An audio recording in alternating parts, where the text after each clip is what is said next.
Hello, this is Greg Newsom back for you here, and this is Module 5. What you see on the screen here is a big blotch of words, but anyways, real quick recap. Module 1, we went through the niche picking worksheet. We did that on a manual process so I could show you how that worked. And I had off to the right side of the page various ones that I had picked out of the provided list of 300 niches that I know are good, that in addition to a bunch of others, but those are there for you.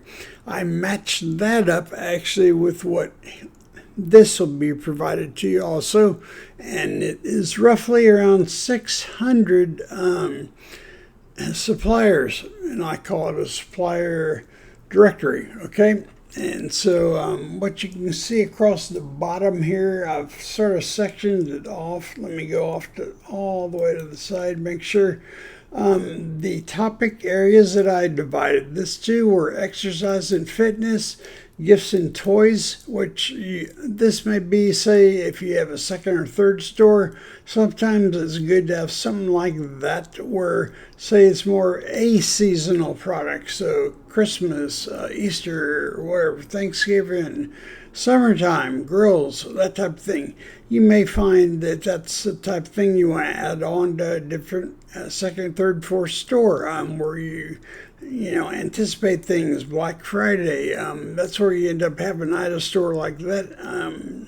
We'll have again where I had things like that. Health and beauty, even though I listed that, I have not really sold in that area because I found out that part of the market is sort of saturated in e-commerce. Sports and outdoors, there's plenty to go by there. I think I actually have more here. Let me check. I think I have a couple more in here, don't I? I should have. Yeah, maybe not. I think the sheet, it should have. There they are. Okay, yeah. So I have tools. This is actually a good one for the guys, for the men. Tools home improvement. You know how expensive some products can get, especially getting into the quality ones. And I went ahead and did have electronic supplies here, even though I don't encourage it. For your first store, for sure. Furniture supplies is excellent. That's one of my main areas. Clothing and accessories. I did not include that one because I don't really dabble in that market. Automotive supplies, another guys one, some gals, but guys. You know how expensive some tools are. That's another good one to keep in mind. And then exercise and fitness, gift and toys, and all these. So, and sports outdoors, yeah, those are the main categories. So you can see here, these are actually over many, many years I've sort of added to these. Even have another sheet here for waiting for my next group category. So keep in mind that you can use these, but also keep in mind that some of these were gathered pre-COVID days. So I cannot guarantee every one of these places is still in business. Some of these places have joined, some of them have changed names. For example, with furniture, since I usually deal with, say, executive desks and chairs, the clients that I have that like that type of stuff, and I do too, the suppliers tend to be, they're from America. They're all over the world, but America, Oregon, Virginia, places like that, those people basically took a couple years off. In Texas, we didn't actually have any break for COVID. We did not shut down any businesses, but people did not go out. So in Austin, Texas, for example, we have mainly small businesses. A lot of them, disappeared, basically, put it mildly.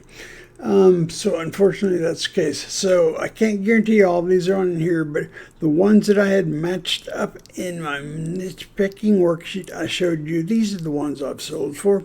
They came from the 600 ones that I'm giving you here as ones to go by. We're also going to cover in Module 5 the good, bad, and premium suppliers. I'll show you another video, shorter one than this one, that will cover those and show you a little bit how to find some of them on the internet. There are some ways you can go about locating for your specific one if you don't want to go with any of these. And feel free to add these to them. Anything I've used, AI ones, my own, there's no limit. We just verify that they meet the criteria. All the criteria we went over in the lessons in number 1, or what I programmed into AI to factor into the pricing criteria, all those different factors. And then module 3, you hopefully worked with well, I know you did because I followed on with one of my people, or external if needed for your own case. And then the 4th module was same thing. You probably had a different person, maybe the same one, but the idea was then I was going to be matching you up with someone who's specific to your area. Someone who is selling home improvement, you're going to have a different coloring, not this one necessarily, but for your store. That's just my own coloring to separate these here. And then if you had exercise fitness, it may be a different color. All depends on what you had. But they will know all that stuff. I may not know all that.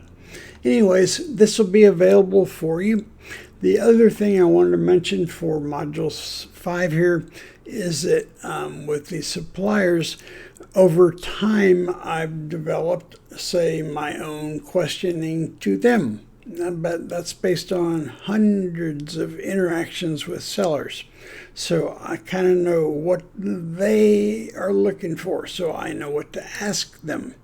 And keep in mind, you're going to be wanting to sort of ask that based on a little bit of the verbiage and leaning towards whatever category you're looking at. It's a different thing for a car dealer versus a pet supply. Different tone of voice, different everything you're going to do about it. Your contacts can be both by email and by voice. I'd encourage you to do both of them. Now, the other side of that is what's the seller thinking of you. I have an FAQ section that I'll provide for you on a Word document or PDF for that also. So there's usually about 8 to 13 questions that are on their mind. One of them is going to be making sure you have your LLC, because otherwise they won't deal with you. So we make sure that's taken care of. But other than that, you'll be able to look at the page and see what's on their mind. What are they sort of looking for when because they're approached by everybody. I mean, not by everybody, but just about every business has people that come by and want to sort of help them out. We are in a good position to help them out because we are professional and we're using the best e-commerce system along with Google, and we know how to move products. We're going to sell whatever they sell because we are reaching out to them only because our target audience wants their products. So we're going to reach out to them. We're going to go ahead and contact the good and the premium suppliers. And know the difference there is that on the premium suppliers, those are people that generally, the people that get them, they're more exclusive. They may have 1 or 2 people that are for their entire store across the country. They actually will sometimes refer people to their website, to your website, your e-commerce site. So that's different. You need to build up those relationships over time. The good suppliers are excellent. That's I use them almost exclusively. I occasionally have one that I use. It's the premium one. Usually I end up selling a store before they come along. But if anything, you're going to have a store that's moving products along and making money before they will really sort of come along and join into your, club, basically. And let me make this also clear. You don't have to just use one supplier at a time. It's sometimes good to use 2, 3 suppliers at a time, the good ones. And the premium ones come along, you may want to substitute them along. You might get slightly better deals if you can't have a premium supplier. Just know that there's nothing wrong with an understanding that you may never have them. Sometimes it takes your store, if it's longer than a year, you may still not ever have them.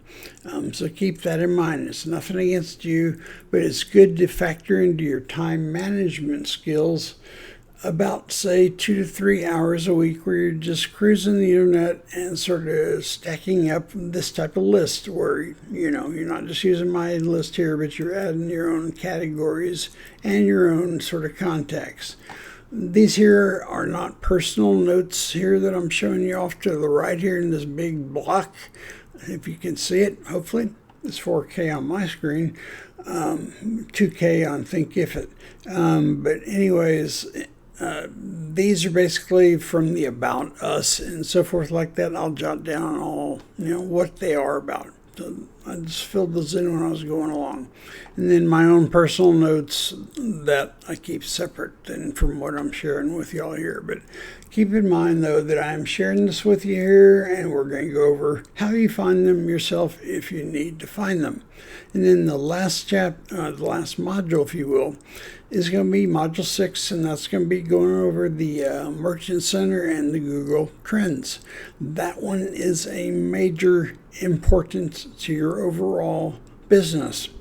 And just so you know, ahead of time, I'll let you know on that one, I'm going to be showing videos. It could be some of them, I'd say maybe up to 3 to 4 hours long on video, okay? And this is what I can tell you is, out of everything free and paid for, the best source you're going to find is actually on YouTube, believe it or not. Because the way Google Ads changed is 2 years ago they're called Google AdWords. Now they're called Google Ads. And there's different categories within what you pick. Between leads, sales, different things, there's a big bucket that a lot of people will fall into, and for some people it's good, but for us it's not. We're really going to stick with what's called the Google Shopping. The current wording may just say may just say sales as a little block you pick. It used to be Google would say, can we help you? Now they just have this big sort of thing people fall into. And what happens is people fall into that and say, we're going to be spending $5,000 per month, which, by the way, we get back starting month 3. I do the same process I'm showing you all exactly for myself. I just make sure I have a rolling process where I have store active, maybe selling a store, so I keep income coming in on a steady basis. But that sales category is what we're going to pick, either Google Shopping.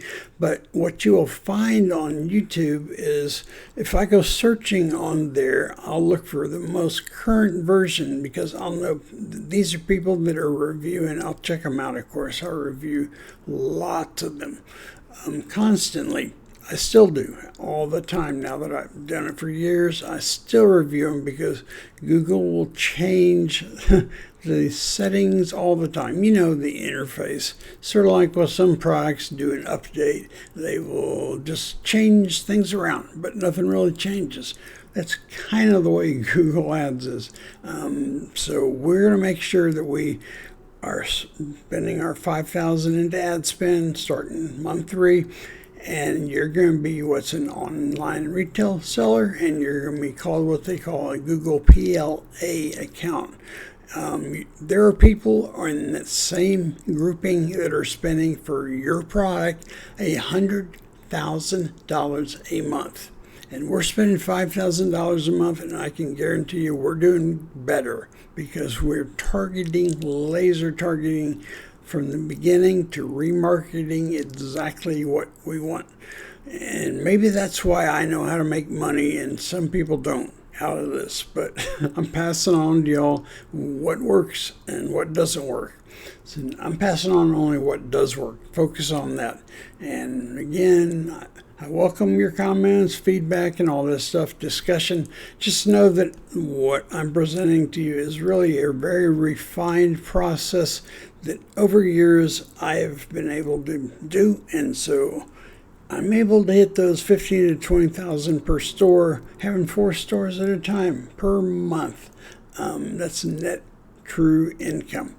And I'm also providing quality products for customers and businesses that want them.